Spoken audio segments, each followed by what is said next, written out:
शेख सादी एक बार एक काफ़िले के साथ ट्रैवल कर रहे थे और शेख सादी के साथ कुछ अच्छे लोग भी थे जो उनके इलाके के थे, कुछ उनके शागिर्द थे, वो भी उनके साथ ट्रैवल कर रहे थे। हुआ ये कि कुछ डाकुओं ने काफ़िले पर हमला कर दिया। पहले ज़माने में लोग एक कारवान की सूरत में ट्रैवल किया करते थे और मुआसरात का सिस्टम बहुत पुराना था। ऊँटों पर सफ़र होता था, घोड़ों पर सफ़र होता था। ये उस ज़माने की बात है। डाकुओं ने हमला किया और काफ़िले वालों को लूटना शुरू कर दिया। तो शेख सादी के शागिर्द और उनके इलाके के जो अच्छे लोग थे, जो शेख सादी को जानते थे, वो उन्हें कहने लगे कि आप हमें तो बहुत तालीम और तरबियत करते हैं, हमें बहुत नसीहत करते हैं, गाइड करते हैं, आप इन डाकुओं को नसीहत क्यों नहीं करते हैं ताकि वो ये क्राइम छोड़ दें। यहाँ पर वो लोगों को मार रहे हैं, उनका माल लूट रहे हैं, लोगों को खौफो हरास में मुब्तला किया उन्होंने। तो शेख सादी ने एक बात कही और क्या ही अच्छी बात कही। उन्होंने कहा कि तालीम और तरबियत और नसीहत अच्छे लोगों को होती है, जो अच्छाई के रास्ते पर चलना चाहते हैं और अच्छाई के रास्ते पर हैं, तो अच्छी बात उन्हें कही जाती है। लेकिन जो लोग अच्छाई का रास्ता नहीं इख्तियार करना चाहते और अच्छाई के रास्ते पर हैं ही नहीं, तो उन्हें अच्छी बात कहना ये भैंस के आगे बीन बजाने वाली बात है। तो शेख सादी का ये कौल इस बात पर दलालत करता है कि एक अच्छे इंसान को ही नसीहत की जाती है, एडवाइस की जाती है, गाइड किया जाता है, उसको बताया जाता है कि भाई आप एक अच्छे इंसान हैं, ये आपका वे ऑफ लाइफ नहीं है, लेकिन आप यहाँ पर मिस्टेक कर रहे हैं, आपको यहाँ पर खुद को इंप्रूव करना चाहिए। अगर हमें कोई शख्स नसीहत करे तो इसका ये मतलब नहीं होता कि हम या हमें किसी बात में गाइड करे कि हम बिल्कुल कोई जाहिल लोग हैं या हम लोग बुरे लोग हैं।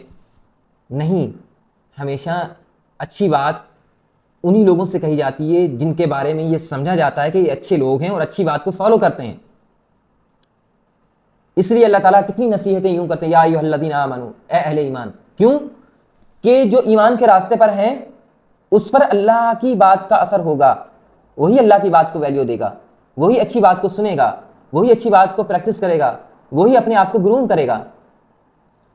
तो ये समझ लेना, अगर हमें कोई शख्स गाइड करता है या हमें कोई शख्स नसीहत करता है, अगर हम ये समझ लें कि पता नहीं वो हमें कोई जाहिल शख्स समझ रहा है या ये समझ रहा है कि हम बहुत ही बुरे लोग हैं, तो ऐसा नहीं है। हम हमेशा उस शख्स को कोई अच्छी बात बताते हैं जिनसे हम ये एक्सपेक्टेशन रखते हैं कि ये अच्छी बात को सुन लेगा और अच्छी बात को समझता है, ये अच्छाई के रास्ते पर है। लेकिन जो शख्स अच्छाई के रास्ते पर नहीं है, आप खा उन्हें कुछ भी कह लें, वो आपकी बात सुनने के लिए तैयार नहीं होंगे। बहुत शाज़ नाज़िर ऐसा होता है कि किसी पर कोई बात क्लिक कर गई हो और उसने जराइम को छोड़ दिया, गुनाहों की ज़िंदगी को छोड़ दिया हो, अल्लाह की नाफरमानी को छोड़ दिया हो, तो अगर हमें कोई शख्स अच्छी बात कहे तो हम उसका शुक्रिया अदा करें, अगरचे हमें पहले से मालूम हो। अगर हमें पहले से मालूम हो तो वो याद दहानी होती है, एक रिमाइंडर होता है। और अगर हमें पहले से मालूम नहीं है तो फिर वो हमारे नॉलेज में इजाफे का सबब बनता है कि हम लाइल्मी की वजह से कोई ऐसा काम कर रहे थे जिसकी वजह से हमें दुनिया या आखिरत में लॉस हो सकता था। तो याद रखिएगा कि अच्छी बात अच्छे लोगों को कही जाती है। कंप्लीट अच्छे का मतलब नहीं है कि वो एक अच्छे शख्स से कोई गलती नहीं हो सकती है, एक अच्छा शख्स भूल नहीं सकता है, एक अच्छे शख्स को किसी बात का इल्म नहीं हो सकता है। नहीं, दुनिया में अच्छे लोग होते हैं, बेसिकली वो अच्छे होते हैं, अच्छाई के रास्ते पर होते हैं, अल्लाह के रास्ते पर भी होते हैं, लेकिन उन्हें कुछ बातों का इल्म नहीं होता है।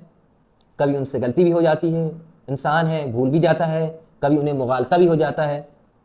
तो जब हमें कोई अच्छी बात कहे तो हम उसका शुक्रिया अदा करें और कि उसने हमसे मोहब्बत की, वो हमारी खैर ख्वाही चाहता है, वो हमारे लिए भलाई चाहता है, इसी वजह से उसने हमें अच्छी बात कही, हमें एक नुकसान से बचाना चाहा, एक फ़ायदे की तरफ हमें गाइड किया कि हम ये करेंगे तो इसमें हमारे लिए फ़ायदा है और इस काम से बच जाएंगे तो हम एक नुकसान से बच जाएंगे। तो ये तो बहुत ही अच्छी बात है, कोई शख्स हमें ये एक्सपेक्ट करके हमें एडवाइस कर रहा है या गाइड कर रहा है कि we are a good human being, we are good Muslims, हम अच्छे इंसान हैं और अच्छे मुसलमान हैं, बजाय इसके कि हम खुद इंफीरियोरिटी कंप्लेक्स का शिकार हो जाएं और ये समझे कि नहीं, पता नहीं मैं बहुत बुरा हूं, इस वजह से वो मुझे अच्छी बात की नसीहत कर रहा है। सो ये एक साइकोलॉजिकल इशू है और इसको सॉर्ट आउट करना बहुत ज़रूरी है कि अच्छी बात उन लोगों को कही जाती है जो अच्छाई के रास्ते पर हैं। मिसाल के तौर पर एक शख्स इस्लामाबाद जाना चाहता है, वो इस्लामाबाद के रास्ते पर जा रहा है लेकिन थोड़ा सा रास्ता भूल गया है। वो लोग जो ये जानते हैं कि ये शख्स इस्लामाबाद नहीं जाना चाहता है, वो उसे कहेंगे नहीं आप गलत रास्ते पर जा रहे हैं, ये रास्ता इस्लामाबाद नहीं जाता, या ये रास्ता बहुत मुश्किल है, या इस रास्ते में बहुत सारे खतरात हैं। तो उसी शख्स को लोग बताएंगे ना जो इस्लामाबाद जाना चाह रहा है। लोग उस शख्स को नहीं कहेंगे कि ये इस्लामाबाद के रास्ता बहुत ये वाला रास्ता बहुत खतरनाक है, आप इस्लामाबाद से रास्ता भटक गए। जो शख्स इस्लामाबाद जाना नहीं चाहता बल्कि वो किसी और रास्ते की तरफ जाना चाहता है, कोई और शहर उसकी मंजिल है, तो उसको इस्लामाबाद के बारे में नहीं बतलाएंगे। इस्लामाबाद के बारे में, रास्ते के बारे में उसी शख्स को बतलाएंगे जो इस्लामाबाद जाना चाहता है और लोगों को पता है कि ये इस्लामाबाद जाना चाहता है। या वो शख्स लोगों से पूछेगा भाई मैं इस्लामाबाद जाना चाहता हूं, तो मैं सही रास्ते पर जा रहा हूं या नहीं जा रहा हूं, मैं गलत हूं तो मुझे सही से गाइड कर देना। तो इसी तरह अगर हमें कोई अच्छा बात कही जाती है, अच्छी बात की नसीहत की जाती है, it doesn't mean that we are a bad people, या हम बहुत ही बुरे लोग हैं, या हम बिल्कुल जाहिल लोग हैं। नहीं, ऐसा नहीं है। तो हमें पॉजिटिव लेना चाहिए इसे और पॉजिटिव रिएक्ट करना चाहिए।